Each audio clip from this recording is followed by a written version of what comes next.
দুপুরে রং মাখা তো রং মাখা হয়ে গেছে দেখো মানে এখন হচ্ছে সব শো কেন দেখ তোর মা আমার কি করতে দেখ দেখ দেখ দেখ আর ওভাবে প্রথমে দিয়ে তারপর লাল দিও না নীল দাও ওই তো এবার মাঝখান দিয়ে নীল দেবো এবার ডিজাইন করো হ্যাঁ পাকিয়ে যাবে না তো জুলটুল এটা কিছু হয় না। হুম ভালো দেখাচ্ছে হুম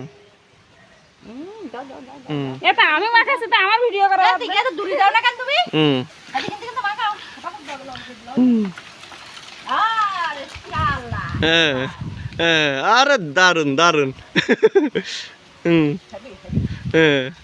এবার রাস্তা উঠবে আর পুরো পাগলই যাবে দেখা যাচ্ছে পুরো লালটা ভালো না ওইটা দাও ওই এইটা দেখাচ্ছে বেশি ভালো। কোনটা এটা হ্যাঁ এটা ভালো দেখাচ্ছে এবার আমারটা ছবি তুলে দাও। হুম দূর রকম যাই পুরো না দারুন দারুন হয়েছে আমি দাঁড়ো নিয়ে হুম দাও এটা তোমার তো দিকে যাও আমার কি করে দিকে যাও তুমি আসো আসো একটা ছবি উঠি তোমার সাথে